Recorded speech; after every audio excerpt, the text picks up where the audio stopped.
Hey guys, 666 இந்த நம்பருக்கு ரொம்ப பெரிய மிஸ்ட்ரி ஃபீல் இருக்குது.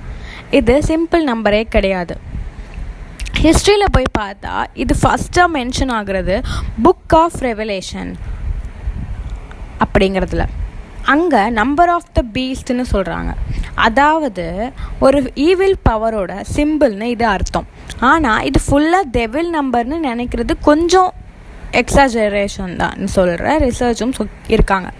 கொஞ்சம் டீப்பாக பார்த்தா 666 அப்படின்னா நியூமராலஜி படியில் பார்த்தா இம்பேலன்ஸை ரெப்ரசன்ட் பண்ணுறதுன்னு சொல்லுவாங்க. 7 பர்ஃபெக்ட் நம்பர்னால் 6 அதை விட குறைஞ்ச இன்கம்ப்ளீட் ஸ்டேட்டை.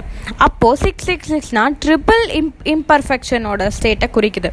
அதாவது மனுஷனோட வீக்னஸ், கிரீடு, பவர், த்ரஸ்ட்னு மீனிங் கொடுக்கலாம். ஏஷியன் டைமில் நெரோ எம்பரர் ரெஃபர் பண்ண கூட 666 யூஸ் பண்ணாங்கன்னு ஒரு தியரி இருக்குது. அவரோட நேமை ஹெப்ரியூவில் கேல்குலேட் பண்ணால் 666 வரும்னு சொல்லுவாங்க. அதனால் இது பொலிட்டிக்கல் மெசேஜாக இருந்திருக்கும்னு ஸ்காலர்ஸ் திங்க் பண்ணுறாங்க.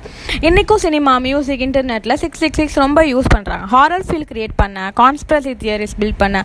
ஆனால் ரியலாக பார்த்தா இது ஒரு சிம்பிள் தான். ஃபியர் க்ரியேட் பண்ண யூஸ் பண்ண ஒரு பவர்ஃபுல் நம்பர். ஸோ ஃபைனலாக சொல்லணுன்னா 666 டெவில் நம்பர்னு பயப்படுற அளவுக்கு இல்லை. ஆனால் அதோட ஹிஸ்ட்ரி, சிம்பாலிசம், ஹிடன் மீனிங்ஸ் எல்லாம் சேர்ந்த ஒரு டார்க் மிஸ்ட்ரி நம்பர்.